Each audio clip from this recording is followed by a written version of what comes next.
Farmers Insurance knows that there's a not-so-subtle difference between the sound of a car hitting your rear bumper and the sound of a clown car hitting your rear bumper. Whoa, whoa, whoa, whoa, whoa! Sorry about that. Here's a balloon animal. Add my information. We call that a three-ring fender bender, and we covered it. At Farmers, They know a thing or two because they've seen a thing or two. click for more. We are farmers. Bum, bum, bum, bum, bum, bum. Underwritten by Farmers Truck Fire Insurance Exchanges and Affiliates. Products not available in every state. Go. Very tested, right? Yeah, Okay, yeah. all right. Well, listen. This is exciting because this is a slant reunion. Well, if you listened to last week's episode, we need to go back to our roots. John Zombie called. We don't do drugs anymore on this podcast. Remember when like X-Pac and Road Dogg would like team up like toward the end of wrestling? Now it's like that's like us and Pat. Like, Yeah, that's right, yeah. We don't have our Triple H. He's our triple lowercase h. It'll be great. Oh, you're calling me the triple lowercase H? Hey, come on. I gotta make fun of him. He was talking about Sal. By the way, everyone canceled on us. Oh, man. Patello found out about the Matteo Pascali incident. It was like, I'm not dealing with you guys no more. Yeah. We can always get Matteo Pasquale as a guest, by the way. We can always have him on. Now, is Matteo still welcomed here? Or? Of course. Okay, all right. I got No more medicated cookies. right. Oh, man. Well, it's good to have Pat back. It's good to. Yeah. This is the first time you've been on without a confrontation. That's right. Yeah, because you invited Farouk. I thought this was going to be another fight. right. No, I invited you guys as peers. Yeah. Just want a normal podcast this week. That's it, all right? Just a normal... Pat, put your penis away. I was planning on having a seizure during this. normal episode. Pat really isn't taking any chances. He's drinking Sprite. Yeah. So he's just... It's medicated, by the way. Wait, this doesn't have a lime in it, does it? Oh, no. Oh, God. What the fuck? Allergic reaction. It's the Greg and Rod podcast body count. First victim, Matteo Pascal. Second victim, Pat Haggerty. Can you do the Greg and Rob podcast without dying? That's our great new bet. Yeah. It'll be great. All we need is Jay Miller kill himself. That'd be perfect. That's all we need. So Maybe we should try to get Jonesy back on here and feed him edibles never and see have what him, happens. no. Well, it's funny. The next night I saw Pat at the Hop Shop, on the open mic there. And I was like, yeah, the edibles really fucked me up. He was like, yeah, I could have told you that. Because I had them before. I had them once before at a house party. And I remember the feeling of getting higher and higher. But I remember you know what? I was the only one that did them. So, like, I kind of partied by myself. Right. You know, I was around a bunch of people. It wasn't just me alone in a room like I'm fucking... Man, this party's good. like a Martin Sheen in Apocalypse Now. Yeah, you, a batch of edibles, and a belt, just partying by yourself.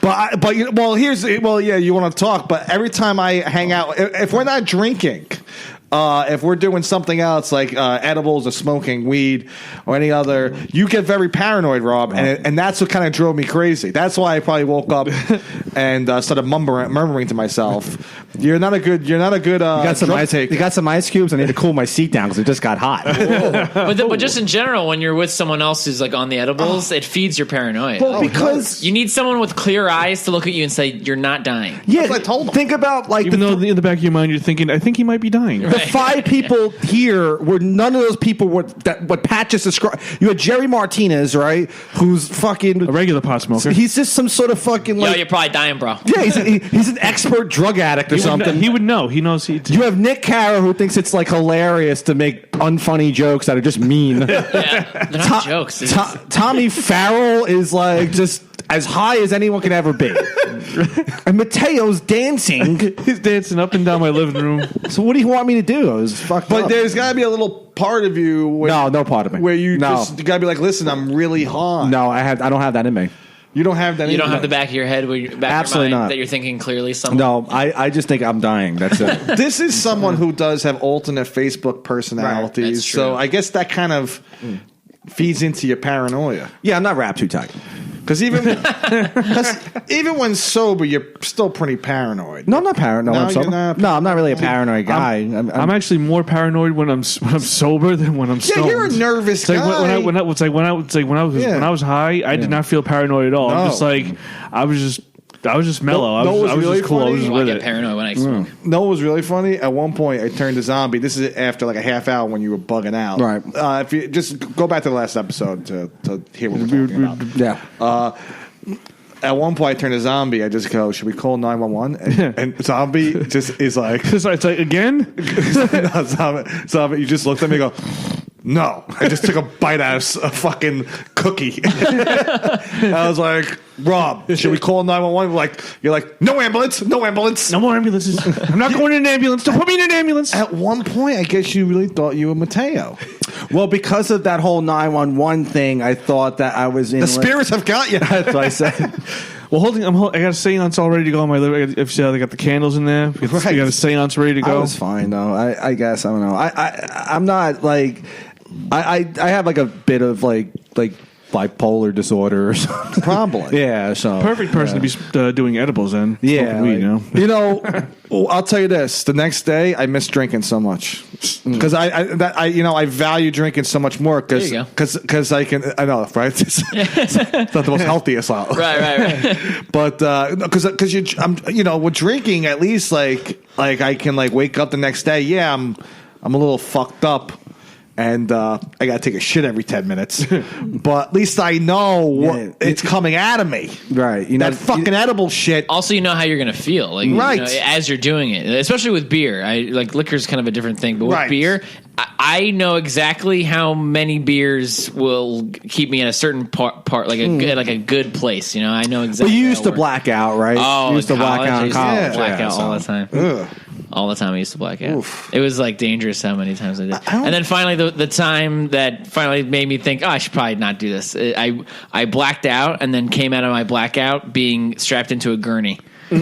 Yeah. Going to a hospital. And I still blacked out a few more times after that, but it was a lot less. You were away at school when that was away at happened? school. Oh, man, your poor parents, dude. I don't think my dad even knows now. You hid it from him? Yeah, my mom was just like, we just won't tell him. That's funny. He's a listener to this podcast. And he knows Papa, I'm sorry. He's on a Can roof you hear somewhere. me? It was my junior year of college that happened. Yeah. That was my fear. Like when we went away for 6 weeks in 2008. Yeah, that was a 6-week blackout. I do get afraid, like especially when we drive, when we do our road stuff. Like I always like if something would happen, like I feel bad for my parents. Yeah. because if like 6 hours away, like if something would go down, I would feel horrible. But That's why you shouldn't be doing edibles because you have thoughts like that. That wouldn't even occur to me. Right, because you're heartless. I just handled. My mom didn't have to like come up or anything. Yeah. I was in the hospital for a certain amount of time. I got out and I basically like. It took a while, but I finally like got them like just let me the fuck out. But I was not in good shape. Like, What I were you was drinking? Wine. Really? Yeah. That's it, really. A lot of wine. I went to a quote unquote Catalina wine mixer. You know, it was Yeah, of course, yeah. yeah. It was Who? Yeah. it was big at the time. So I went to a frat party, and I was a classy guy, so I brought a 12 of Budweiser to this wine party. That is classy. That is super classy. And then so I get there, and I was kind of known as the guy who people would see me, and they'd like have a half glass of wine, and be like, "Hey, chug this." I'd be like, "Yeah," and I'd be like, "All right," and I just chug it because I didn't have any wine, so I needed to get drunk. That's amazing because you're really not that guy at all anymore. Like No. you don't really see. Yeah, like I don't. Well, wine really fucks shit I up. blacked out from wine once. messes me up. I didn't black out. I got really drunk and I was out of it for like 2 hours and sobered up. And It makes you a little emotional. makes you very Yeah, emotional. it makes you really tired. Yeah, it puts you down, and also it's a lot easier to drink than beer. Like it goes down smoother, Right. Unless light beer is different, but it goes down smoother than beer, and it's like at least 2 times stronger, as strong, sometimes 3 times as strong. See, I'm a real geep. I need ice with the wine. No, I drink. I should have done that. Then maybe I wouldn't have woken up on a gurney. I at the most wine, I think I drank 2 bottles.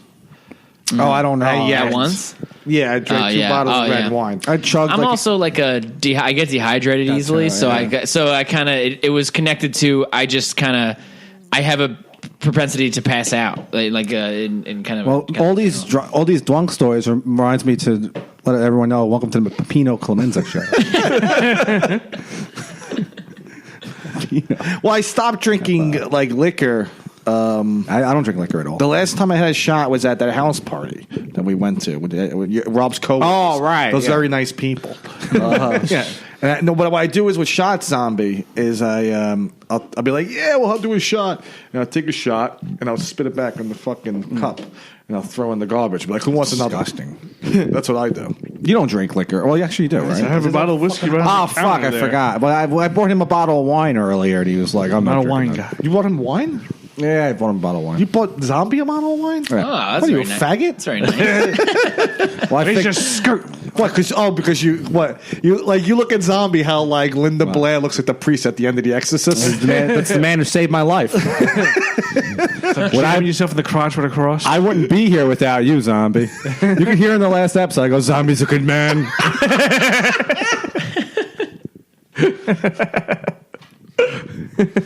You probably hear What are it. you gonna kiss his collar? No. No, I won't kiss this guy. What type of wine? It's probably white wine. Okay. It's like $5. They give him the red, right? No, I don't have red wine, but Oh, now we can eat. don't feel so fucking special, dude. It's like $5. $5 wine. Fine, you don't want my fucking wine? Whatever, I tried. Fuck you. Yeah. Then we go to that great pizza. That pizza. Oh was yeah, excellent. 2 pizzas. I heard the delivery guy would say who bought like the second one. Right. Say, oh, what's the matter? First one wasn't good enough. He was so fucking happy. No, he didn't say that. He said, first one was too good, huh? And then he's standing there so cocky fuck. Yeah, I knew it. I was thinking that the whole way back from your house. I knew you'd get it. You know what's even funnier? Tommy Farrell answered the door the first time, and then I answered the door the second time. Yeah. So I wasn't like that fat fuck the first time. He know the pizza. Went bald. We're in that fucking apartment. Oh man. Well, here's I do have a. What'd you think of Louie's set? It was so good. It was so. Oh, you listened good. to it? Yeah. Did you listen? I listened to to it? it last night. Rob was talking my ear off up on Louie's set. Well, I was on the couch with Rob, and This is why I have paranoia, though. It's deep-rooted psychological issues. My brother is my hero. If Rob had turned into Mateo, it might have turned into Greg and Louie. Yeah. Right. Oh, yeah, that would have been great. Yeah. we were drinking Stella's, and Rob was putting me to sleep. He was going on about nonsense. What was I going on about? About Texas or something like that. I don't know what the hell you're talking about. Oh, yeah. That sounds like. Oh, that he sounds goes, interesting. but he goes on about like a bunch of like political shit. No, I don't. Oh, it always ends up with like and fucking Trump. I'm at home. What are you talking about? This guy, that's how you know he doesn't listen to me. Oh, my 9/11 joke went great at Pugs yesterday. Oh, yeah? It went so well that I may never do it again.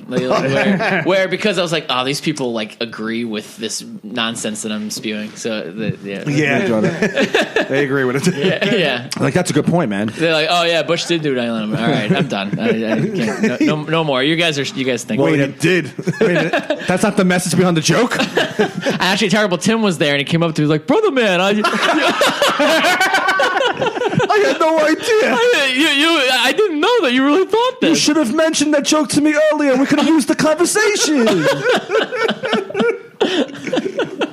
I have some good rewrites for that joke for you. I have some more literature for you. Mention Larry Silverstein in the joke. What were you going to say? I'm sorry. What was I talking about? Texas? Nah, it's not. And then you Louis listened to C.K., Louie. right? Yeah. Louie, right? Did you listen to it? Yeah, it was really good. It was. I thought, especially the first like 20 minutes it was killer. Well, it's like amazing to listen to, like, because he's obviously he doesn't get on stage as much anymore, Right. So he kind of sounds like a very, very good comedian that we would know, but he was the best ever at one point, you know. So it sounds like just a regular feature headliner guy we'll see at a club, and it's just he has this great material, but his delivery is just not the same from when he was at the height of his game. Especially his jokes. Like when his jokes are great. There's a few like I'd say that the parts where he's clearly just speaking from his mind, Right. It comes out totally smooth and he's murdering with that stuff. Yeah. And then when he does a bit, I mean they're great.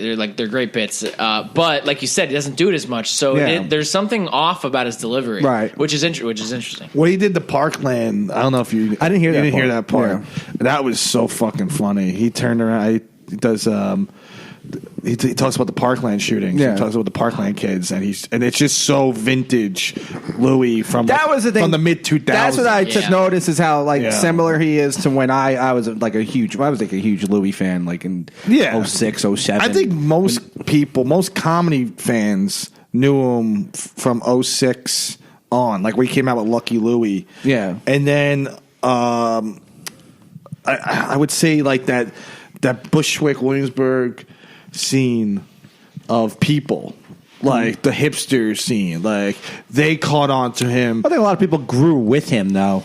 I think they caught on to him 2010, and then he adjusted, and then he evolved. I would say. And not saying like his best work wasn't during earlier this decade. I would just disagree. I would think late 2000s. I think that was his best special. Yeah, there was like a time before he became ultra famous, where like he was famous, but before he was Louis C.K., where he would talk about stuff and he wouldn't care about what direction he was going as long as it was the funniest one. And then when he became super famous, he would still talk about really dark stuff, but he would do it in more of a measured way because he knew that everybody was watching. Right. But then when you listen to this, he doesn't measure it at all. He doesn't care. He doesn't care. It's refreshing. And it's funny because he just recently got in trouble for saying the N-word on that talking funny bullshit. Right. That stupid thing. He said it 1,000 times on O&A. Yeah, it's only because. And no one even see. It's so funny because it's so not. He said it on stage. He said it during specials. All they're doing is just testing how stupid people are. Yeah, and if you're going to react to it, like if you hear a word and you react to it in a negative way, everyone knew that. Every Louis C.K. fan watched. If you're not a Louis C.K. fan and you're a Chris Rock fan, you watch that fucking thing. If you're a Jerry Seinfeld fan, like everybody watched that thing, and they're gonna pretend they don't remember him saying the N-word like 11 years ago or whatever, 8 years ago. Yeah. And plus, he has a bit that the gym bit. I don't want to say the word because I don't want to end up like Louis. God forbid. Well, we were talking last night about that comedian. His name is Ted Alexandro. Right. And I don't know if do you know that comic? Ted Alexandro. No. Yeah, he's a comedian. He's going around the last couple of months, and he went up at the Cellar.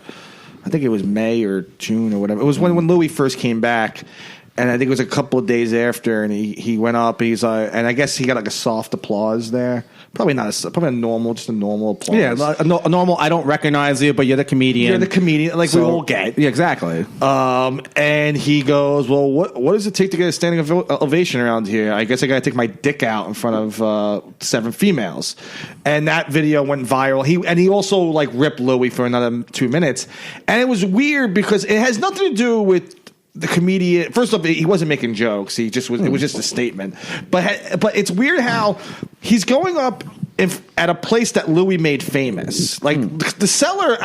Comedy fans know the Cellar for years because if you listen to like Opie and Anthony or Stern, like that's where. And also, if you were just a New Yorker, that's where I guess people would go to watch comedy. Not necessarily. Well, and the movie, the documentary Comedian. I think the Cellar's featured in it. Yeah, that made it pretty popular. And but generally, it was just an entity where it's like, oh yeah, that's where the big comedians go to work out the material. And it became the Rainbow Room of New York for comedy when Louie put it on his show.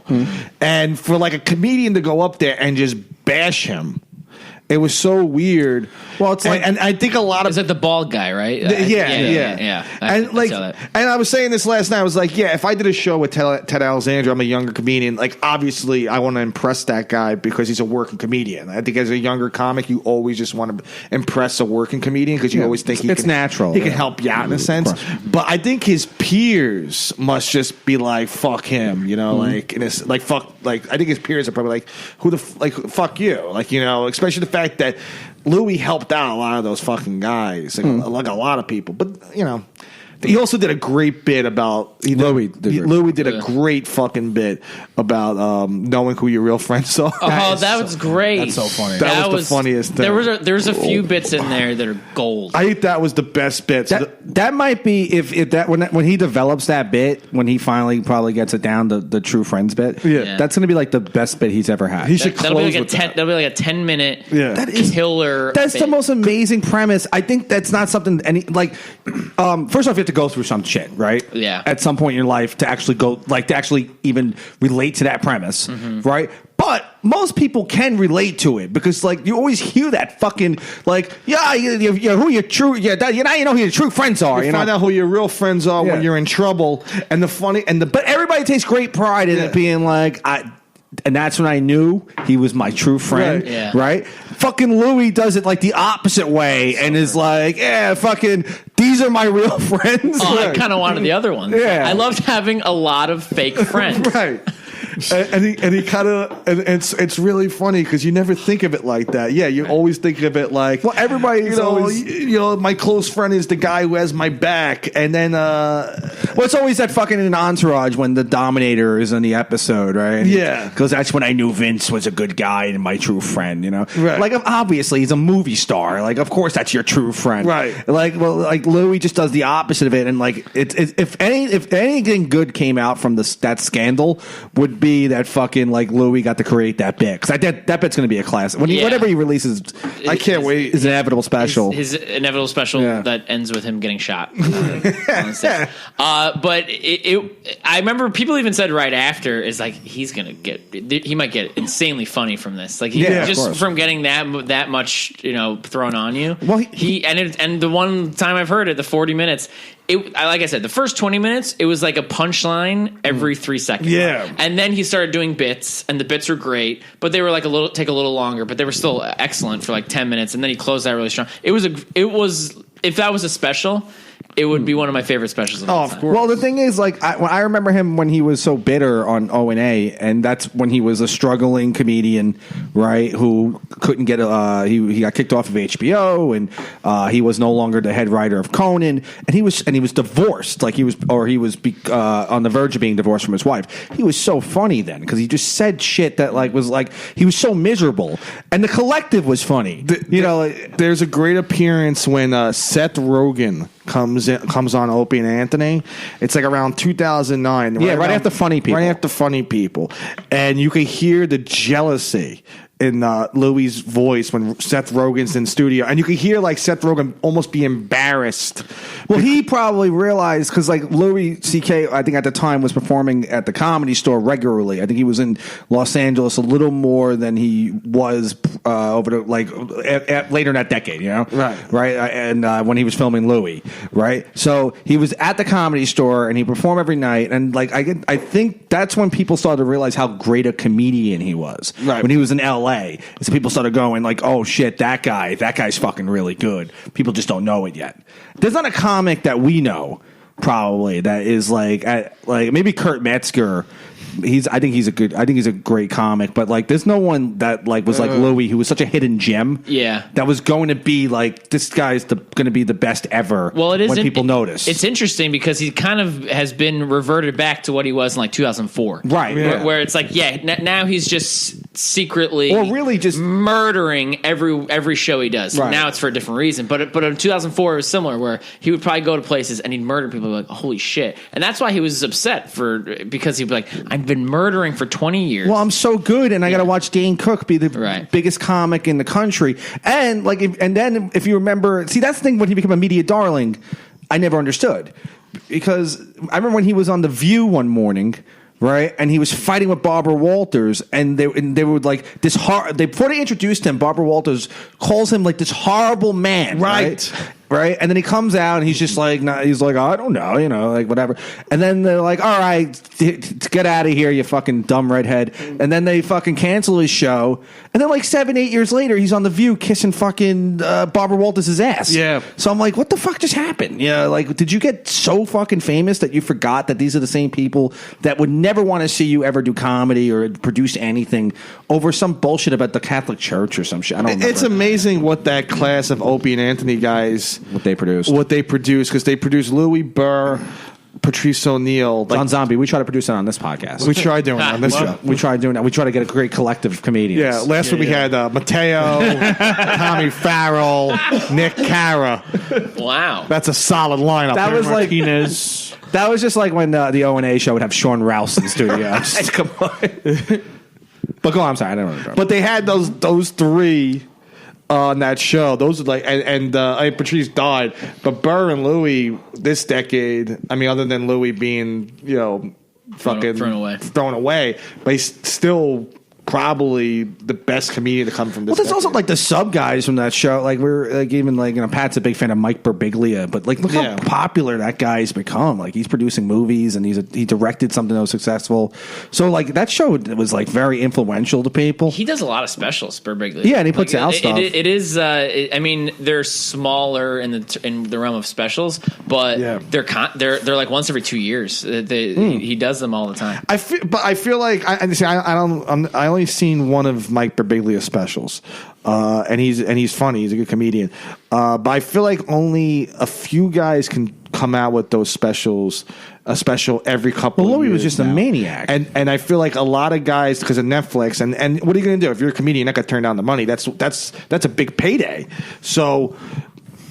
I feel like only like Louie and Bill Burr, could really like those two. I'm sure there's Chappelle, Chris Rock. I feel like those guys are the only ones that can turn over material to keep their fan base interested, because I just feel like their fans go to them for comedy. You understand what I'm saying? Yeah. Like those, they just want to hear. Like when Trump got elected, I was interested to hear what Bill Burr would have to say on his special, and he was the only guy I was interested to hear from. I didn't want to hear from fucking John Mulaney. I didn't want to hear from Nick Kroll. I want to hear from Bill also, Burr. there is like I'm a Bill Burr fan, and there's an expectation for a comics under 40 or like that. That age, like between like 35 and 40, or the first 5 years of being a famous comedian where people know you, right? The expectation is to be really, really funny, and I don't want to hear your takes. Like Mulaney, I go to Mulaney for jokes. I don't want to hear his take on politics. He did a good job with Trump. Mulaney did, where he didn't really talk about it. Right, he has that horse in the. He hospital talked around it. He talked around it, which is great. That's what he should do. That's a joke. It's not his take on it, right? And you're talking about hearing people's takes. But Bill Burr, I want to hear Bill Burr. I want to hear your opinion. Right. I want to hear your opinion. It's like when George Carlin was alive. It was like, the new George Carlin special is coming out. Even though he went off the rails his last couple of years, it was still a must watch because I was like a George Carlin fan, and he was great at turning over an hour. A lot of guys, I think not a lot of guys. 85% of the Netflix specials to come out and who have new hours, like not new hours, who have their second special, basically their second special is never as good as the first one, because the first special is usually like really good. It's like Sebastian's first special. Yeah, that was an hour that he accumulated. Showtime. That was an hour that he accumulated over doing fucking 14 years of comedy. Right. Of course his hour is going to be great. And the second one is not only not as good, it's often sad. What's his Nick Swardson? Have you seen the more recent one that he did? No. He's like, because how old is he now? He's probably like 40 now. Yeah, and he had like a sideways cap. Oh, I know. And I was like, this is so sad. Like you look like a child. He wasn't that good to begin with, because he made it from like the Sandler movies, and he was always like this young comedian who was kind of hacky, but Sandler liked him and put him in movies, and he was funny in the movies because he plays like a slacker. But who has really bad specials? The first special was like Aziz Ansari's first special. I hear is like great, and then he came out with like another 4, and it wasn't. None of them were like matched like the first one. Give me a high life too. Well, I remember. So there were good parts in a few of them, and then the last one he did was with this weird backdrop where it was like really shiny and stuff. Aziz Ansari. Yeah. He became rich basically. And he was like, look at me, I'm rich now. I'm a superstar. It happened to Kinison. You ever see Sam Kinison's second special? You ever see no. It's on Netflix. It's terrible. Yeah. You saw the first one? Did you see? I don't know. I think so. You never seen the first Kinison special? No. You ever see his Dangerfield set? The one where he's screaming about world hunger. You saw that? Maybe. Yeah, sure. I don't remember. Yeah, you saw that. But one. the second one wasn't. Okay, so he does the Dangerfield. Does the Dangerfield set? It's like the most legendary set ever. Right. Like it's 8 minutes. He's yelling, screaming, he's killing. And then he came out with I forget the name of the special, but he came out with a special. Killed. He destroyed. It was one of the greatest comedy specials ever. Then he comes out with another special like years later after he's like really famous, and he's fat, bloated. He wears like a weird bandana. He's singing. he's in like it's such an odd special, and he died like a couple months later. After one thing you do, you do have to you do have to appreciate him giving you a glimpse into like a fall from grace. Yeah, you know, like right. It is fun to listen to the bad Eminem tracks. You know, right? Like, you kind of But Eminem's still at the top. Like, is always going to be at the height of his game. Even when he had like a couple of bad albums, he was still an A-list celebrity. Yeah, right. Kinnison goes from being like this guy who was on MTV all the time to being just a train wreck and then just dying. Yeah. So like that special like is fun to look back at and just be like, oh, this is a guy at his worst. Right. This is hilarious. That's the one thing that I was thinking that as I was listening to the to Louie's thing today, is I'm like that may never happen with him. He may never have at least a televised not good special. Like because the thing about Louie, like listening to that also was he may never really things are bad now, but I think he's on he's by Louis C.K. stock. Like he's gonna be okay. Like, you know, it's not like the other creep. It's weird. In the same week that Kevin Spacey released that creepy video of him, like Louis C.K.'s like the set at the Cellar. I think that might have been Governor's. That was Governor's. That's Governor's, right? Is that the one that Nick and Travis were at? Yeah, that was the one. People think it's at the Cellar. It's pretty funny. We have inside. Oh, really? Yeah. Oh, he says Governor's. He says Governor's in the set towards the end of the set. I guess unless you know that Governor's is a place, you could potentially not know what he's talking about. I think people are just assume that it's at the Cellar. Who said that? It was on YouTube. I saw it. Oh, that set's on YouTube? Yeah. It was really well recorded. It was great. Whoever recorded it. This guy probably in the front. And then on the comments on YouTube, they're like, why is the guy fucking laughing? That's stupid. It's like, oh, I'm sorry. The guy bought a fucking ticket to watch a comedy show. Why is that guy enjoying himself? Right. They're such fucking idiots. I agree that he was a little annoying, but still, he recorded the thing. Now he gets to get to listen to it. You know, otherwise we're just hearing. It was killing me to just hear stories about him performing. Yeah, and murdering. And he was a little annoying, but he wasn't like he said like a few things like, oh, that's fucking awesome. Yeah. But like I hate when you watch like the Yankee game like live and someone will film. We're good. What happened? Yeah. No. I hate when you watch like the Yankee game and someone will record like a big hit and then you'll hear like the reaction of the guy recording it. It's like fucking. It's like shut the fuck up. But like that guy, he's at a comedy. He's at a live comedy event. What do you want him to do? But it's funny. He's gonna be fine though. But like you said, he's. But I think he's already pretty close to. But artistically, like him and Cosby. You can't. I mean, only because they're disgraced. You can't deny that. Like even Louie, you can't deny Cosby was a great comic. Louie isn't disgraced. You can't be like, oh, that guy's a shitty comic for what he did. But Louie's not disgraced. He's really not disgraced. He's just scandal ridden. Okay, yeah.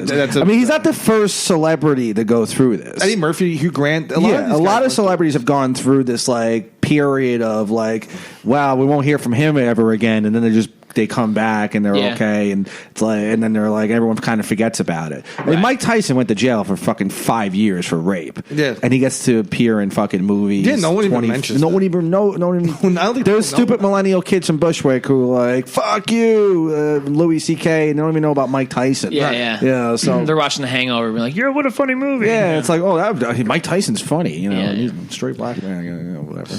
But because even like Kevin Spacey, like you can't I guess that was the point of his video was that he was like trying to show off his acting chops, which is could you think, what a Grinch? Yeah, what poor timing too. Did he really think that he was gonna like get away with something? Like I don't know. I think he's just insane.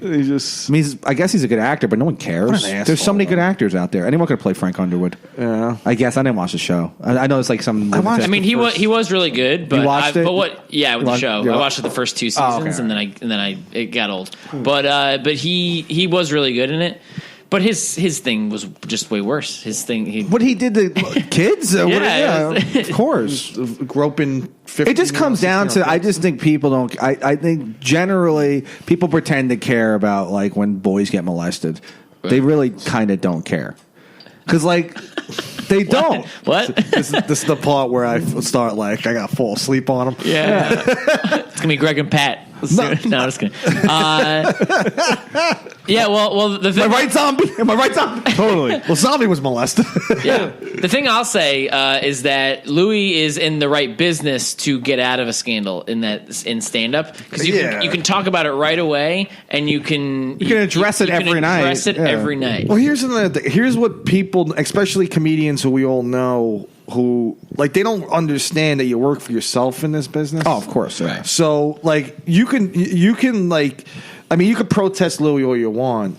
You know, he's still going to go. He has a fan base. Yeah, he can still play bowling alleys all over the country. I mean, yeah, he could, but he doesn't want to do that. I mean, he could walk into an Italian restaurant in New Jersey and fucking charge $45 at the door and sell the place out. You know? Of course. I mean, of course, he doesn't want to do that. He can make a modest living from doing stand up for the rest of his life. Exactly. I mean, not even modest, a beyond modest. He could good living, a really good living. Sure, in the hundreds of thousands of dollars easily. Yeah, okay. Without question. As a headliner, like he could right now, if he decided to be a hacky headliner who was doing $500 gigs 4 times a week, he could totally just be that guy if he wanted to, like, because he's totally famous. And you say 500, that's not even in the ballpark. He'll make so much money just doing that. Like $500 is nothing. He'll make 15 grand. Oh, he's right. Yeah, no, totally. Yeah, I'm saying he could do, and he could do. There's the lowest level that he would be in is what we were trying to book a show in January, like one of our shows, right, and we were trying to basically it would have been like us three and maybe somebody else like Farouk or something, right, and but by us three I mean our 3 acts, and but it was at a private it was an Italian restaurant place in Yonkers. What was it? Not an Italian restaurant, but it was like a mini nightclub-ish, like a entertainment venue, right? Yeah. And we needed a headliner because the guy wanted a legit headliner, right? With 2 features and a host. Yeah, opener, feature, host. It would have been the normal show, except me and you would have featured. Farouk would have opened. Pat would have hosted. Yeah, but something like that, and then the headliner. And that's what I wanted to book. So I didn't book anything. We had a short list of headliners. We couldn't reach out to Artie Lang. The guy wouldn't let us because he don't want to work with Artie Lang. Yeah. And it was something where you had to guarantee that people actually go to this, you know. Yeah. And we reached out to Nick DiPaolo, and DiPaolo would do it, but he didn't want. He just wanted his host, right? Yeah. He just wanted him and one other comic that's his host, right? And what he was charging was like what? $3,000. $3,000. This is for one night. One night. His opener makes $200. And his opener $200 for a guy that honestly wouldn't actually be a draw. Like, would he be a draw? This was in Yonkers. I think he would have. He might sell. Yeah, he might sell out 140 seats. It was 140 seats. It was 140 seats. So I think he would have done well. He might have done like 100 seats. I mean, in the back of my mind, I was like, doesn't really anyone know Nick DiPaolo? Yeah, I mean that's we literally had to start like. We had to like start talking about that because there's people that we would want to work with, you know, like, and you'll be like, oh, Mark Norman, like, Mark Norman's not going to. I don't know if Mark because the neighborhood that, and we learned it from this festival with the festival, the neighborhood where the club is, it's upper class Italians or middle class, like upper class, who, you know, a lot of older people. So I'm like, well, I don't know if I could ask like Tim Dillon. But I don't think who knows who Tim Dillon is in Yonkers. Like my dad doesn't know. My dad doesn't know Tim Dillon. But my dad knows who Goomba Johnny is. Right. Like, yeah. Because that was another name. Adam Ferrara is another one that people love. You know, there's a market out there for a lot of people. It just it depends. You have to go to the right places. You have to go to the right places. But obviously, to circle back around, it's a free market. To circle back around, Louis C.K. would still easily sell out a place like that. Yeah. I mean, that's the thing. It's like even when Kevin Hart, when they kicked him off the Academy Award, or the Oscars for hosting. He kicked himself off of that one. Oh, he quit, right? So he quit because he didn't want to be like a distraction to the whole Right. Like as like spectacle of it. Like he just wanted like to just like focus on the awards like and not like, oh wow, how could they let this homophobe host? Yeah. It's like so. Which is weird because Louie just got hired it. for the BET Awards. Really? Funny if we just ran with that. Yeah. Well, there you go. See, people are forgiving. People forgive. What's so weird because even that situation with Kevin Hart, it's like, well, they haven't. What are you going to protest? You know, and the funny thing is how much the guy's the biggest comic ever. But the Oscars totally fucked themselves over because now they don't have a host. They legitimately don't have a host, and they're going to go into this. They're definitely going to go with no host at all. Where they're going to have presenters all night. Ugh. And the last time they did that was the most disastrous Academy Awards in the history of television. It was 1988 or 89, and Rob Lowe came out and started singing like a fucking lunatic. What a pretentious! And they made a documentary about that. I know. I remember that was the one that you watched. Yeah, they made a documentary about that. It was a disaster, and they were actually going to consider getting rid of the televised Oscars after that. That's how bad it was. That was the last time that they didn't have a host. Right, and it's so simple. Like what you do is you designate a host.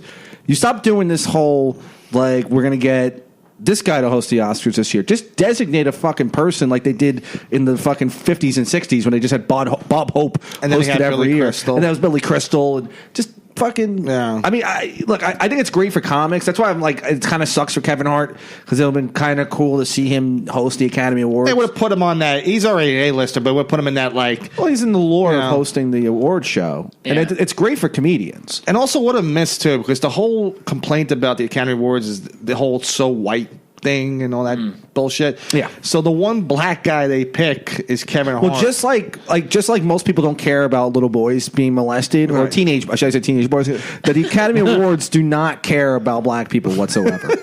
Oh, definitely not. I was watching. Well, to talk about you were talking about how it's so pretentious, the Oscars. That's why having a host is so important because they, at the top of the show, always make fun of the Oscars, which is important. I mean, you've heard it a million times, and it is what it is now, but it's still important. You need to hear it a little bit. You need to hear, this is stupid. I got to be honest, I want to see a full, blown-out fucking Hollywood pretentious Academy Awards. I want to see it where they just literally kiss each other's asses with no irony whatsoever. They're just I want to see we all did it. Everybody. Who's a kiss? Who would be a kiss ass Oscars host? Doesn't have to be a comedian. Remember when Hugh Jackman was kind of Alec Baldwin and Steve Martin. When they did it, it was about Hollywood that night. All about there was there was Neil Patrick Harris. He was. I was going to talk about the Alec Baldwin and Steve Martin when you talked about the Oscars so white. Yeah, that was thing.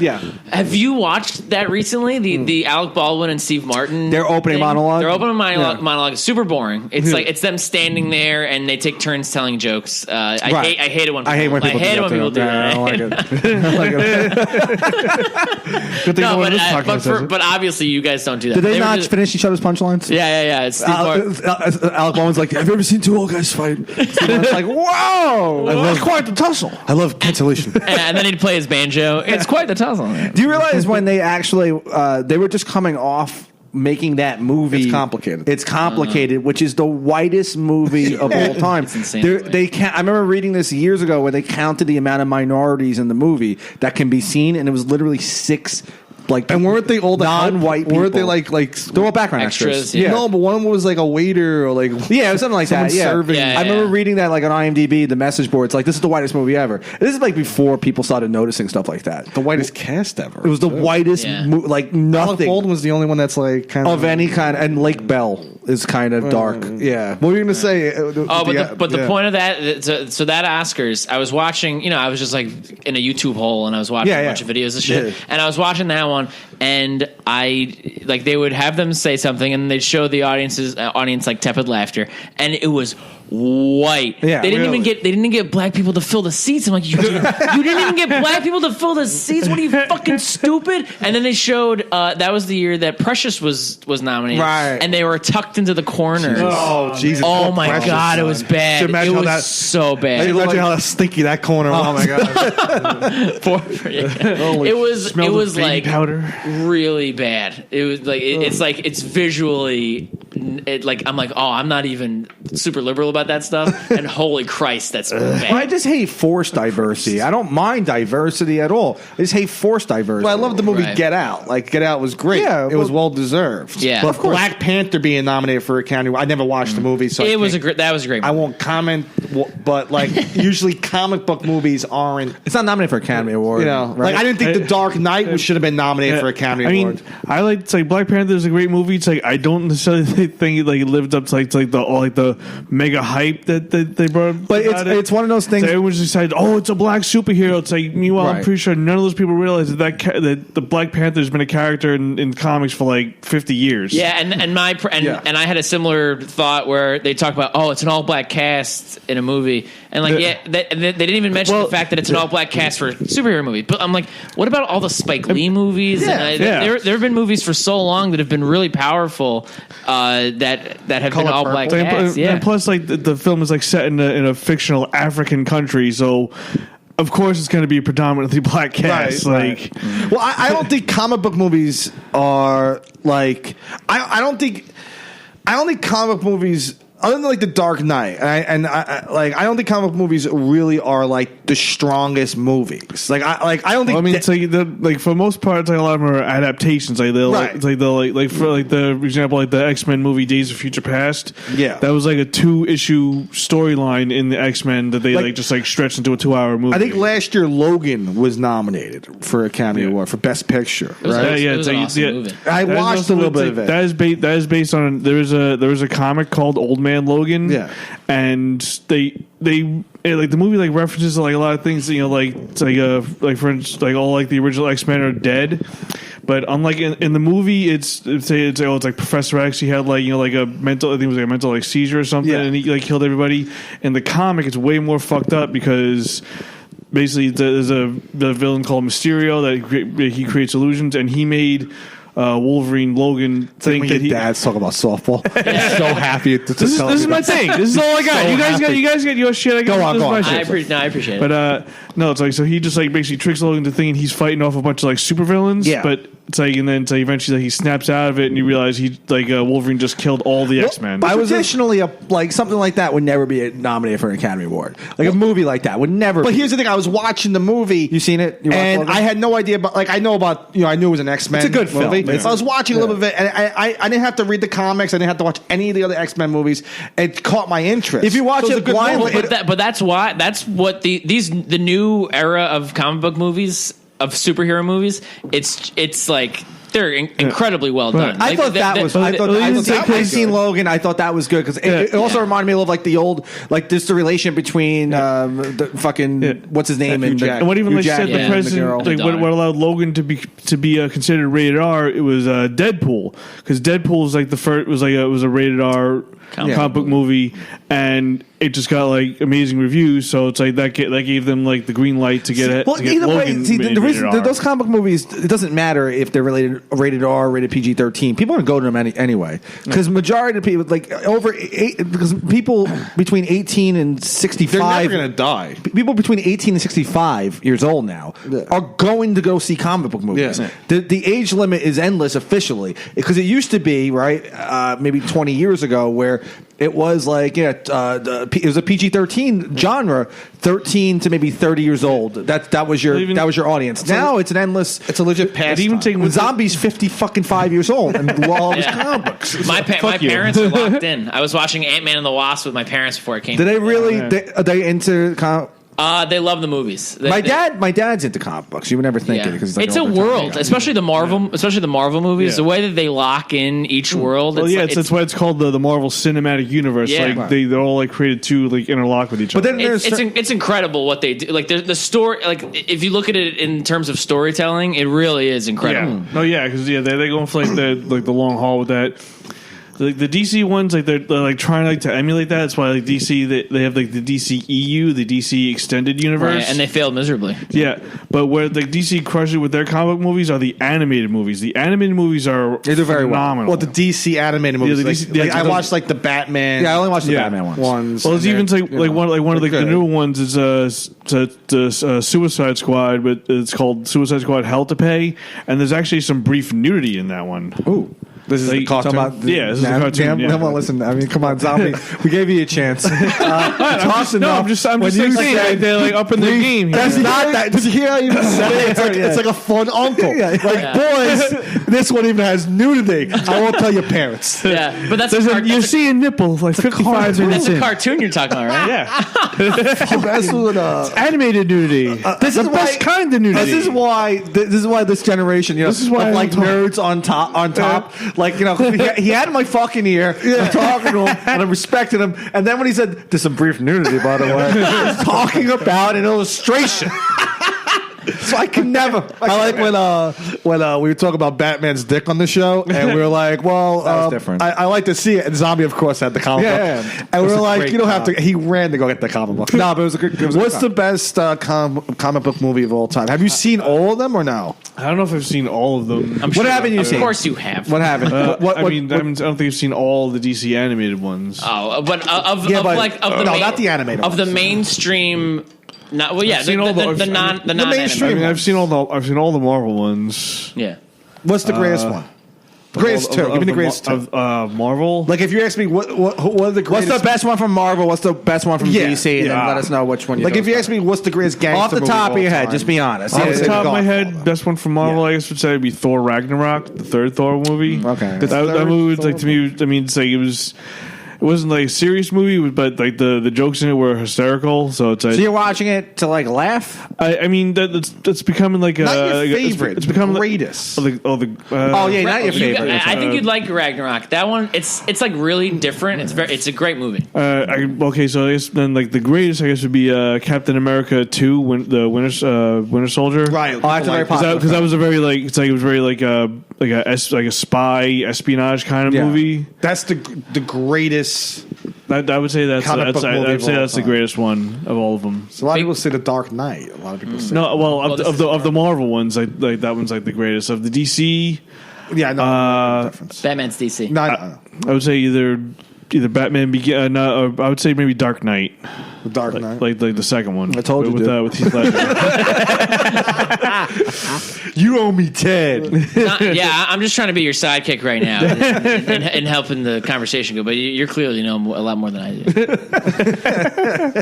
Pat's like, you like the Thor. I don't like any comic book movies. Yeah. No, I do like. You'd like it. I like the Batman ones. I love Batman. Actually, a lot of the movies that they've made in the past 10 or so years they've kind of made it into this is this type of movie, and also there's a superhero in it. Like so with Winter Soldier, it's an espionage movie with Captain America in it, and then a lot of the the Batman movie, the Chris Nolan, right? Yeah, Chris Nolan movies. Those are like mob movies with Batman.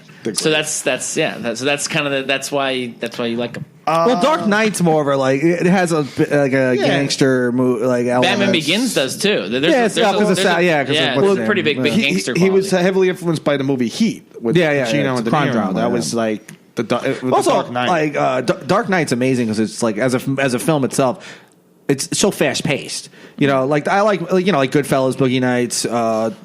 What else came out recently? It was very. I heard I, Tonya is like that. Yeah, just that fast paced, like scene after scene, and like the soundtrack is there. And, I watched Silver Linings Playbook is a romantic comedy. I should never like that movie. The pacing of the dialogue in that movie is amazing. Excellent. I was watching that recently. It's Silver Linings Playbook. What's the movie? Silver Linings Playbook. Silver Linings Playbook. The dialogue in that movie. Very easy to watch. I like movies like that, and a lot of movies like that right now. Like a lot of movies that came out recently. I know that movie Bird Box is very popular. I've heard it's a very popular thing. It's like, I've heard nothing but like bad things about it. Everyone says it sucks, and I put it on, and I literally got. It's like one of the guys I work with today. It's like, he was like reading something online, like saying like it broke like Netflix's record for like most viewed movie. It's very overhyped. Sandra Bullock's in it. Yeah, but I think it's like I didn't read the thing he read, but I would like to think the reason that it's like broke the record for most viewed is because a lot of people are saying how bad it is, and then people are like watching it just to see how bad it is. Probably. So they're not watching it because it's a great movie. It's like they're just watching it to see. It's like, okay, like all my friends say it's the worst movie ever made. So now I just have to see it to see how bad it is. Because that book was fucking popular. Like when it came out, like I didn't even know it was based on a book. Yeah, it was like this very popular book that people bought, and then they finally made it into a movie, and they motioned. Well, I heard Sandra Bullock was going to be in it, and I was hoping I'd be able to see that bird's box. Right. I was going to say. More like a crow's nest, right? It's Oh, like I know. I was gonna say how like it's probably like a really like a chick flick. It's like a no, it's not. Oh, it's like a broad. It's like a horror movie. More beta male. haunted. Yeah, for faggy guys beta who male, are yeah. watching with their girlfriend. Like, look, it's a horror movie. Yeah, so it's supposed to be like a horror movie. Well, I've seen like there's like a meme I saw on like Facebook comparing it to. Did you ever see the movie A Quiet Place? With John I haven't Krasinski. seen it. I wanted to see it. It's like somebody said. It's like it's basically like A Quiet Place, except instead of not being able to talk, because like the whole quick summary of A Quiet Place, like for those who haven't seen it, is there's these like weird like I don't know if they're aliens or there's these weird creatures that like basically like attack sounds, like so it's like everyone has to be quiet. So it's like for the most part of the movie, it's like it follows like this family. It's like they like live like in silence, like they don't talk. They use sign language. Hence the they like Quiet Place. So yeah. Who are they writing these movies for? Well, Pat just say he wanted to watch it. but that's I heard like it was good. with John Krasinski, the guy from The Office, is in it. Oh yeah. god! I think he wrote it. Like he wrote the movie. Oh yeah. I didn't see it because I thought it would probably be pretty stupid, but it seemed interesting. I mean, heard it was good. It's not a bad movie. It's like, but basically, This it's came like, out recently. Yeah. Last year. Quiet Place thing came out like a year or two ago. Yeah. I heard this movie was okay. Yeah. Someone told me this movie was all right. Yeah, that's right. And it's like with like it's like so like in that movie it's like you Well, can't talk. they're comparing that to Bird Box. Yeah, it's like because in Quiet Place it's like if you talk, this like monster will kill you. In Bird Box, if you look at the monster, it'll kill you. So that's why it's like like the promos like they have like the blindfolds on. I honestly like. I want to see. Did you see Hereditary? No. I know Greg. You haven't watched it yet. I haven't seen give that a watch. We gotta give that a watch. I mean, I like fucking like real horror movies that fucking scare me. I don't want to fucking watch. I like these psychological fucking horror movies that Right. suck and they give you nothing. Like I want to be fucking scared. I watch fucking YouTube videos. Yeah, man, I want some fucking action. I want fucking some action. I want to be fucking scared, dude. That's why you get all paranoid. And Oh man, I was I'm fucking brownies. freaked out watching The Big Lebowski. How are we on time right now? 55. Yeah, minutes. 55 50. minutes. Oh, wow. Okay. You want to record in an hour? Or? We can record whenever. What time you want to leave for the platform? Yeah, we got time. Yeah, all right. Let me can I take a piss and get a cigarette? Actually, we'll record another 20 minutes and then we'll. We can do that for this episode. Yeah, Yeah, Let me okay. just get a cigarette. Yeah, that's good. Boom. Oh man. Okay. All right. Okay. We're back. We don't have to say we're back. I think we should. We should tell people now. And we're back. This is the wild part of the show. In case you haven't guessed it, we're back, everybody. We're all shooting up heroin in the. No, I'm kidding. Right. That's gonna be our next episode. Yeah. Hey, you want to try heroin on air next time? I know. I mean, we already did, like marijuana. Might as well jump. What a stupid jump that would be. Afterwards, we could do some cocaine. Yeah, I smoked one joint behind my school, and then I started doing heroin with my gym teacher. Seemed like fun. You ever know anyone that went straight to heroin? Just was like Went straight to the top. just went right there. I do know a guy. His name was They skipped all the steps. was sober and called then Keith Mahoney. He was the greatest drug user of all time. Who was the greatest? I mean, Keith Richards has to be the greatest drug user of all time. He's immortal. Robin Williams is up there. He's pretty good. Yeah, but he killed himself He took the easy way Not out. from drugs. Yeah, he didn't die. He didn't die from drugs. from depression. Yeah. That's not true. Some would say Well, he no, was, yeah, from like his dementia had taken over and he killed himself. some would say he was fucking kids. Why would they say that? I think he had a Movie lot. fully but sourced. Rob doesn't think it was a big deal.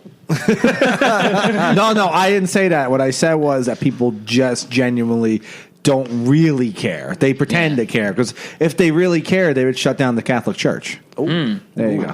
Fucking guy. Around Christmas. They would shut down everything. Shut New Year's down Eve's Hollywood. coming up.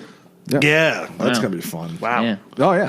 Right now, I'm drinking the champagne of beers. I was right. I was in a High Life. I was in a brewery over the week, and I saw Miller High Life have a champagne of beer bottle, right? Yeah. But it was like a real champagne bottle with their beer in it. Oh, you never seen that? No, that's the most pathetic thing I've ever seen. That is such like a fucking sellout move. That's a great white trash. move. Yeah, you pour that.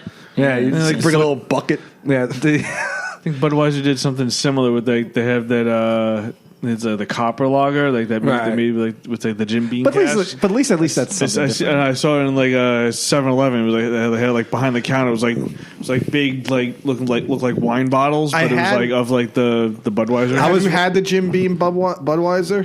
Have I had it? Yeah. It tastes like Jim Beam Budweiser. I don't like it at all. It doesn't taste like regular Budweiser. That's, like, it's the best way I can like describe it. So it has like a little bit of a more of a it's like bite to it. I want to see like a professional sports team on a budget get the Miller High Life champagne of beers to celebrate with when their team wins a fucking championship. Well, it's like the 1993 Phillies would do that. The Tampa Bay Rays would do that. I was about to say the Marlins. the Staten Island. Not Yankees. anymore. Not anymore though. Nah, it's not Yankees suck. That's right, yeah, they win sometimes. So maybe the Staten Island Yankees would do that. Don't they? Some of them live in your building. Do they? That's what I heard. Yeah. I heard that years ago. Yeah, Mike Ciappone. He's a Staten Island Yankee. Pete Ravello. He's a Staten Island Yankee. Oh, no. Yeah, fucking New Year's. I remember the first time I drank was on New Year's Eve when I was 11. First time I got drunk was on New Year's Eve. I was 15, 16? Yeah, like 15. I don't remember. I was drinking champagne. I was fucking yeah. chugging champagne. I was so good, Right. but I forgot that I get you drunk, and I was like young. And You don't like the taste of champagne? not anymore. No. I haven't drank it. I don't since drink then. it anymore. I used to like it. I don't know. I'll sip it when it's in the occasion, it's but then I'll cold. drink anything. It'll be just that half flute of champagne, like for a cheers. That's all I'll have. I would do I don't. that, I don't yeah. really like it. I could do that. I drank a whole. I remember, like 5 years ago, I had a bottle of champagne, and we were about to like go out, and I drank a whole bottle of it before I even left the house. Yeah, and I was like, I'm drinking it by myself like a fucking asshole, talking to my dog that died 3 years ago. Yeah. Like Yeah. Sammy. Yeah, I have a lot of champagne because I go to a lot of weddings because all my siblings. You guys won't go to a wedding till you marry each other. Well, I went to a wedding. I was going to a wedding, but we got canceled. I don't know if you heard about it. I don't do well at weddings. Every time I go to a wedding, I'm talking to a very boring person. Oh, that's right. I heard Pat fucked up 3 weddings. Oh, that's right. No, what's funny is that we'll be on the show and we'll do that. We'll do like basically that bit back to back. So it's like all these guys do go to weddings. Right. You guys are from Staten Island. People get married out there. Yeah, well, that is actually true. It's like, we just go to a lot of, the Staten, great weddings there. It is weird. But you go to a lot of weddings. But Pat goes to like real weddings, like outside of the like city, Right. Like he'll be like a Oh, wedding. those are the worst. Yeah, like a travel wedding. Like I've gone to a few never travel weddings. Yeah, I never did that. Yeah, New Jersey Sounds Yeah, my brother got married in Ithaca. Yeah. My sister got married in Pennsylvania. My other 2 brothers got married in Jersey, so that wasn't too bad. That's not I bad. don't want to go to those places for shit. But Andrew and That's Alaska so got married. performing. Andrew and Alaska's second wedding was in Dallas. That was something. You had to fly out there. Yeah, I had to fly out there. It was fun. I had never been to Dallas, but Yeah. man, it was a trip. It's like, It's funny because like our friends are all around the same age, like are outside of comedy, and our friends none of them got married. None of them leaving the house. Yeah, we were popping bottles of Miller Lite High Life champagne for my friend Anthony Jufrey. I'm friends with this kid. He was in the Navy, and he was right before Rob and I were doing we were in it. Yeah, and he was calling me, and he's 23. He was calling me for like 3 months. Like they didn't answer the phone for 3 months. I was like, fuck this guy. We had a falling out. He called me fat once. I didn't like it. And he also had very extreme right wing political views. Yeah, he was. Which I don't know why I took offense to that at the time. I don't know. It just annoyed me. But I kept I never answered the phone, and I never listened to his messages. He wouldn't leave messages, and I finally listened to the message. And he goes, "Hey, Greg, today's my wedding day. It'd be nice if you and Rob would show up." And we did the 8 o'clock Creek in the Cave open mic. we were on the way to Creek in the Cave, so I listened to the message at 7 o'clock. And I'm like, oh God, it's his wedding day. The poor kid wanted me and he got married down the block from my house. Fucking oh wow, Rabs. Yeah, He worked at Rabs. He worked at Rabs. You might know Bowling alley. Rabs. But yeah, Pauline knows him. yeah, a lot of people know him. I won't mention his name. Pete Davidson. But you say that your friend, like I've only had one friend get married. He just got married twice. So those are the two friend weddings I've ever been to. Yeah, I went to knocking these over. I went to Sal's wedding. That was a lovely wedding. Right. That was fun. Yeah, we went there. But it's so odd. Comedian wedding. And then in comedy, I don't see too many people getting married. Oh yeah. Maybe Jerry has a shotgun wedding. with just a shotgun of beer. Yeah. Probably we're gonna go down to Last City and make a day of it. I could actually see Nick Carra having a shotgun wedding. Just a shotgun to the mouth. Yeah. This guy. You're marrying this guy? Yeah, he's gonna bring home some Israeli. Yeah. Oh yeah. Kurt Cobain presiding. By the way, could you? That story, him coming, he's gonna tell this because he's horrible at telling stories, Nick. So he's gonna try to like hold court and just be like, shut the fuck up. Oh yeah. So when I got there, when I got The Jews. Right, he's gonna make a million Jew jokes. here's an insert anti-Semitic joke here, and then boring story about how he like saw a hot chick and was like, they're all beautiful there. Right. There's a good chance he'll have like a week where it goes well when he tells stories about it. Possible. That's like I remember before I got any kind of talent for being on stage. Right. And something would happen, and then I'd be able to tell it. Like in the first week of having been back, but then I would just lose it. I like it was funny early on, like in my late teens, early 20s, you would just go out and be like, yeah, motherfucker, and then like you would go out and hang out with your friends, and then the next day you meet up around the afternoon and you go like to like a pizzeria, and that's when you'll like discuss the night before, right. And that was like the best time. It's like, and then what happened was that was the best time to tell a story, right? Because it was always over exaggerated. It could be like the littlest thing. It was always like an epic moment. Yeah, then he asked for a garnish like a fag. But he opened the beer, it spilled all over him like a homo. He didn't even want napkins. He's like, I just want to smell from the beer. I don't care. The kid's house were around. His parents came home, and they're like, everyone get out. And then the fucking Sully turned around and told the guy's dad, go fuck himself. There was this, you talking about Sully? Yeah, come over here. You know Sully? Sully was here last night. Oh shit! I didn't know that. No, you guys were here last night. Like, what? We don't even remember that. Oh shit! I think the coolest thing I did at a house party was I got kicked out of a house party in Great Kills, and this kid picked us up in his van, and we were like, yeah, we got kicked out. He's like, they kicked you out? We are like, yeah. Oh, well, fuck them. And he took out a fucking paintball gun, drove by, and started shooting up the house. And it was red paintballs. Oh, so it looked like blood. And they were freaked out. They were freaked out. Yeah. Frightened. Yeah, that's probably not. I used to get accused of stealing shit from people's houses. Yeah. Well, because I was Puerto Rican, you know?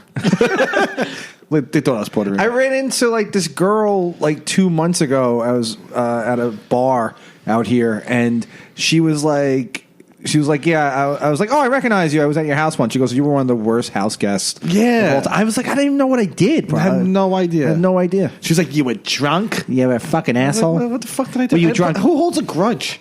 You know, and like I'm saying all this, and then she was like, accusing me of being a bad house guest. And last week I was tripping balls at John Zombie's house. I was like, I changed, yeah, clearly. By the way, that girl got very fat. Yeah, she did get boobs. That's always fun. Oh yeah. Right? Yeah. Zombie, you've been around a long time when you see someone who was younger, and now they, ballooned. Now they're in a nursing home. Especially when they gave you a hard time when they were skinny, and then now they're fat. One of the best jokes is the girl that got way too fat. Way too fat. Is that based on somebody? It has to be based on somebody. Maybe a little bit. You know what's even funny about that? I bet you the girl gained a little bit of weight. About 10 to 15. There was one time where Pat did that joke one time, and it just riled everybody up. Yeah. It riled everyone. All the boys were going crazy. Right? It was like muscle fest. You know? And then there's one woman in the crowd was just like, ugh. I saw you do it one time when a girl was laughing, okay? And she thought you were going to probably say something else. So she was laughing at the setup of you going away, and because how you were doing it, you were really putting the Haggerty oomph into it. Yeah. So she was already laughing. and then you did the punchline way too fat. And then her smile went somewhere. Where were we? I forget. I think it might have been at Climax. There was one time you did at Climax. I've done that. That's mostly where I do that joke because I can't do it anywhere else. But you could do it. Yeah, it's a good. It's a joke where it's like my boyish charm gets the girls to be like, that's kind of funny, and then I go into the actual joke and they're like, oh my god. There was one time where you did it. It might have been like one of the first times you had done it in front of like other people, where it just riled everyone up. They were just like cheering and high fiving. A Trump rally. No, it was like fucking when Andrew Dice Clay would go out. It was amazing, and it was just like high five. But it was like these girls, and they were just like, I don't know how to feel about that. Well, that's our best shows as a group is when we get the whole crowd to be like high fiving. Oh yeah, right. They were our best shows and our worst shows. By the way, there's weird ones. Well, that's perfect because Muscle Fest and Project Comedy Mayhem managed to both be our worst and our best shows. Those are different. No, those are fine. No, they're good. But we've had weird ones where like when we did Andrew Monge's show. This is a year ago too. But when we did that show, and I remember at that time just going, fuck it, like fuck them for not getting it, And then looking back at it, I'm like, oh fuck, we were really just asshole. It would just be, we were still finding our way, but like we do similar stuff to that now, but it's more measured. Like, we did one at Rusty's, and even Zombie got in on the action. Right, yeah, he was like Stacks from Goodfellas. He was about to look like Stacks in 5 seconds. At Rusty's, when you went up and were fucking with everybody, when we sang "Zombie" at you, the Rusty's. For some reason I was thinking of fucking the Nuremberg show. Oh yeah. That's another thing that he was all upset. So you told me I could go up, and then you forgot to send me. What there was a list. I did the same thing to Farouk, if it makes it clear. At Project Comedy Mayhem. There was a list that I thought Nick actually. Nick went up at Muscle Fest. Right, Nick was supposed to do something at Comedy Mayhem, and every time he would mention it, I'd kind of give him the face like, "That's a terrible." Wait, what's the thing? Oh, please, man! Yeah, he wanted to open the entire Project Comedy Mayhem with him doing some parody of A Night Before Christmas. Oh God! But like with but it was gonna. What was it? He never told it to me, and I was like, I just know it's gonna be terrible. A Nightmare Before Christmas. No, A Night Before Christmas. Oh, A Night Before Christmas. I'm sorry. No, A Nightmare Before Christmas would have been the. Yeah. I imagine he was dressed as a skeleton, like hello. That would have been funny because then we could throw shit at him. But yeah, no, like A Night Before Christmas and also that one. A Night Before Christmas when I raped your mother. Right, that was the joke. It would have totally derailed what didn't even start yet. Like we would have, But yeah, and then finally, it's like he was reading me because he came up to me finally and like, you should start and host a show. I'm like, okay. Well, there was a certain point. I remember that night where Nick was he was like, I'm just gonna go up at the end of the night and just introduce Project Comedy Mayhem. He did that right before I brought up Russ. Right. Yeah, I was like, all right. Well, I didn't care. It didn't really matter to me. When Zombie went up at Rusty's the week before, he was cock fucking. Oh yeah, he was electric. Oh, Rusty's. Yeah. Electrified the That crowd. was the personification of cock fucking. Absolutely. You were killing. I was listening to the Cranberry Zombie in the car on the way here. I was like, yeah, fucking John Zombie. I was drinking a beer at the bar. I went out for a cigarette and I was drinking a beer at the bar. I walk in and I just hear this like loud room and I'm like, who the fuck's up? And I just see Zombie just going, yeah, that's right. When I get a chance to speak, I'm very funny. But not always on this podcast. You did very well though. You did very well that night. Well, we always said he has great stage. He does have really good stage presence. He's an amazing stage presence. Just when it We comes talk to him we talk about him like he's a fictional character. I still am convinced that he doesn't really exist. I don't think he exists. That this is your. I'm not even trying to exist. I just think this is. Am I here? Am I here right now? Are we talking? This is Greg's apartment, and Zombies are recording. They let me out of the psych center every week to just come here and talk to Greg and his fictional character. The truth of the matter is like Greg just brought me in off his retard bus today. Is Frank Terranova real? I'm not sure. Don't tell me he's not real. Don't get paranoid. Yeah. We should plug that episode of his podcast. We did the box draft. Oh, that was so funny. That was one of the funniest. That was It's good, right? It gets good reviews. Yeah, it gets great reviews. We did an episode with Terra Nova for his podcast, the Terra Dome, and we picked 12 women who we all want to fuck. Yeah, it's so fun. Who? Like, just actresses. Actresses. Yeah, just mostly actresses. Yeah. He picked a porn star. He picked Riley Reid. Right. Oh. Are you familiar with her? Like, because I don't really know her very well. She's a good porn star. He thinks that's the best one of all time. Yeah, totally. I don't. I like her right now. She's like super cute and like a petite little. Yeah. Well, he's like she can be a real actress if she wanted to be. I've heard her on podcasts. She has a personality. Really? I wouldn't say that she could be like an actress. I mean, she could probably be solid. I've seen some good porn actresses, like actress. Yeah, like people can act, like who do like the POV. Those ones. Acting's fucking hard. Acting in general, just acting. Yeah. You were in a short recently. You were in Joe Pally's thing, right? Oh yeah, that's right. Yeah. Well, I mean, yeah. What have you done? You've done anything else recently? Nothing. Only the stuff that I do by myself. Like remember the Doritos one that I did. Yeah, that was that was great. Yeah, but you weren't committed to the character. You don't think so? I thought it was a great job. Whoa. Well, how did it go? Talk about real acting. How'd it go? Talk about actual acting. I got a lot of confidence for a guy eating a bag of Doritos. This guy has way too much confidence from buying a bag of Doritos. You gotta be committed. You have to actually go up to the cashier and start flirting. Like crazy. Yeah. I tried one night when we first started doing that joke. Mm-hmm. I tried saying that online at a 7-Eleven, but I was so drunk and I mumbled it. And I was like, oh, fuck, did I forget my line? Yeah. I was like, this guy's way too confident. and then you looked at the bag and it was Confidence brand Doritos. It used to be Cheetos. It used to be Cheetos. Yeah, Doritos is way better. Yeah, Doritos is a funny line. It used to be Cheetos, but then we flipped it to Doritos. Not too many people know that. Next time it'd be Dorcheetos. I don't get it. What is it? Doritos.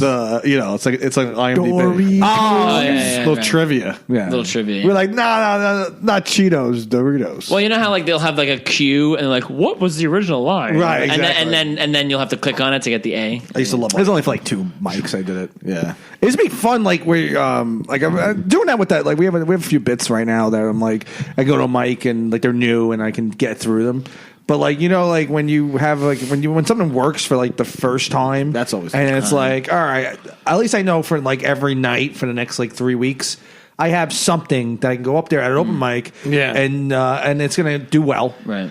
And then I'll work on the rest of it, and it's brand new, and no one's ever heard it, and you can open with that at a mic. Yeah, you're fine, no problem. Yeah, I'm excited for New Year's Day. I think that's the best holiday. Because it's nothing. No it's one just hangovers. Anything, No, and you're allowed to be hungover that day. You're expected to be hungover. That's why you have the day off from work. Yeah. That's an alcoholic mentality right there. Exactly. It is incredible. I think about it's the weirdest day off. It's the best people day. say like, oh yeah, you can have this day off because you stayed up too late the last night. Right. It's probably like one of the rare days of the year you never have to write the date down. Like ever, unless you're paying like a bill or something, but but probably not. Or DUI, right? Yeah, or bail bond. Yeah. You just put New Year's Day. Yeah, it's just like no one ever puts 1/1 whatever. No one ever forgets the date. No one forgets that day. What's the day? 1/1. It's New Year's Day. No, what day is it? Like I don't even know. Today is the 29th, right?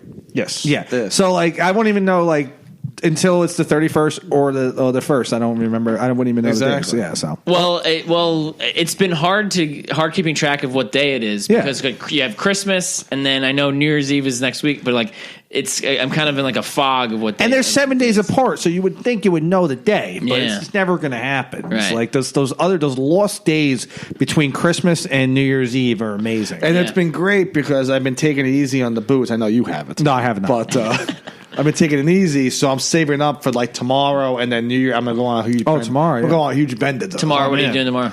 I'm gonna do a bunch of mics. Oh, okay. And Yeah, then I'll probably take the city in. and just drinking all the. Yeah, I'll hang out. So Just do edibles and then wonder. It's like, is it 2019 or is it still 2018? If I did edibles, what year is it? If I would never do Are edibles, we in the future? I would never do edibles again. But on New Year's, holy shit, that would be. Oh, that sucks. I was saying, you wake up, you have no idea what fucking year it I is. bet you at the ball they do that shit. The what? What is it? When they the ball, the ball drops. I bet you. They Oh, do if a you lot did of something like shit. that, yeah. Yeah, but that would. Have you ever missed a New Year's? You ever missed one? Like just like fucking Falling asleep? Yeah, I've had like a couple times. Like I passed. I think I passed. What year was out, that? like, 1979. 1983. Have you really?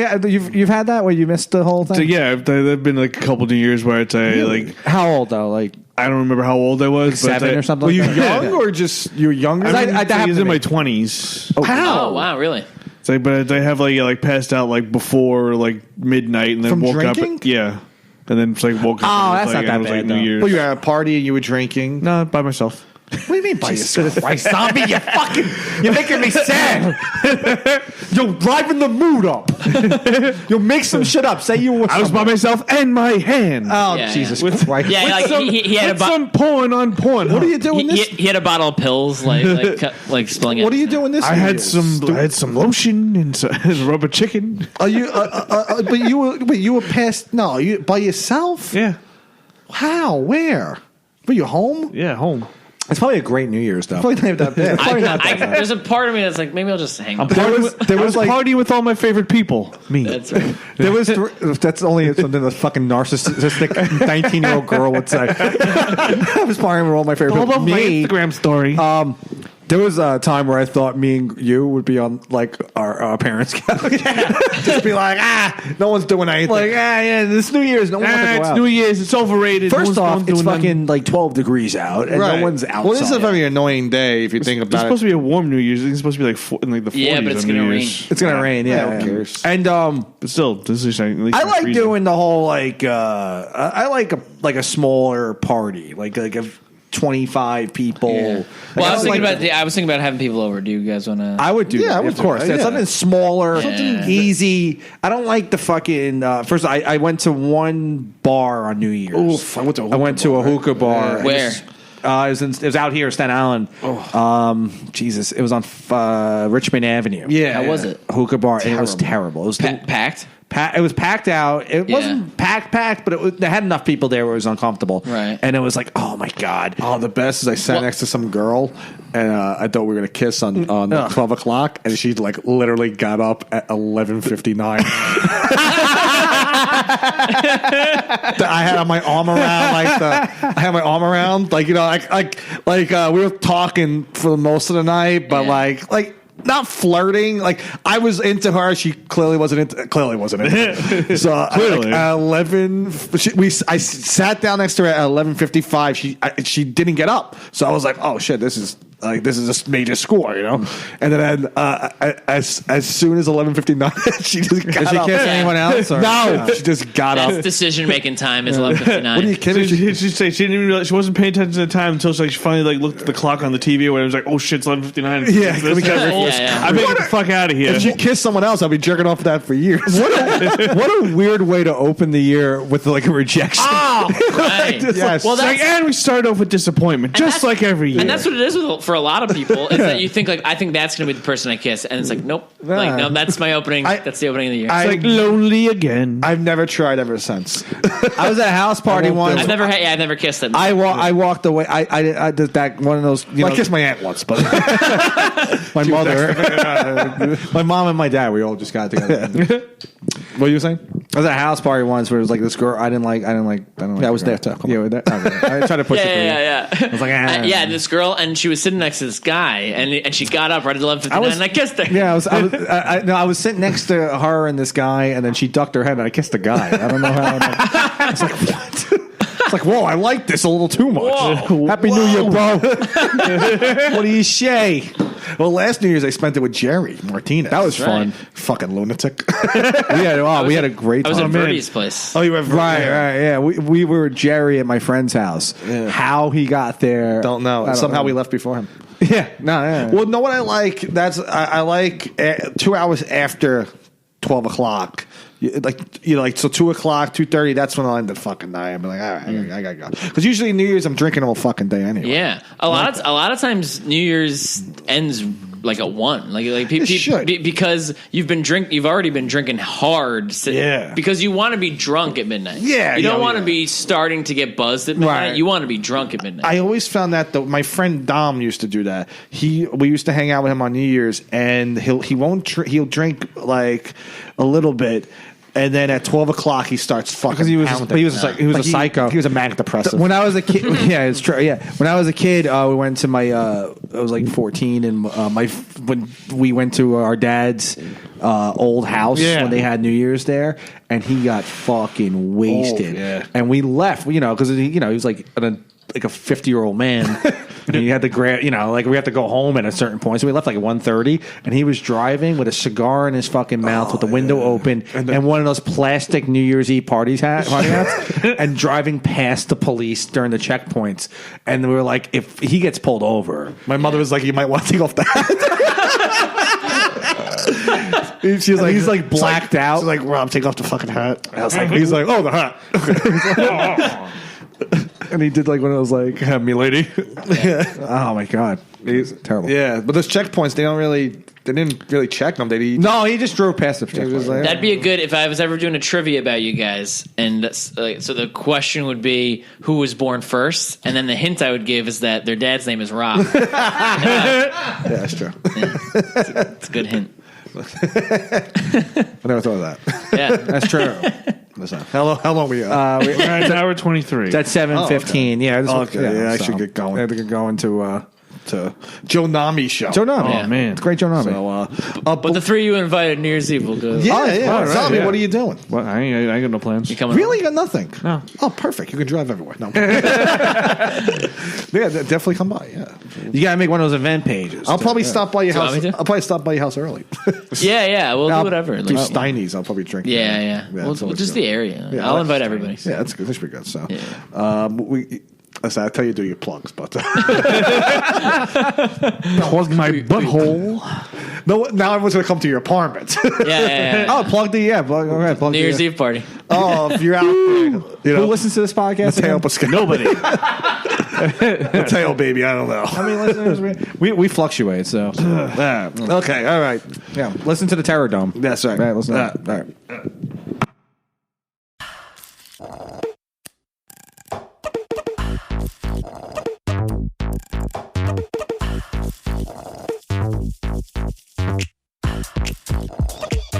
Hear that?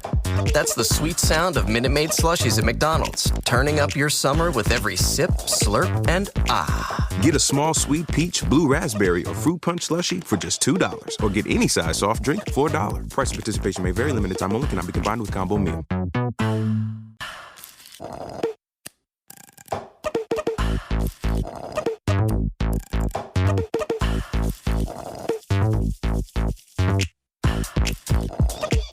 Hear that? That's the sweet sound of Minute Maid slushies at McDonald's, turning up your summer with every sip, slurp, and ah. Get a small sweet peach, blue raspberry, or fruit punch slushie for just $2. Or get any size soft drink for $1. Price and participation may vary. Limited time only. Cannot be combined with combo meal.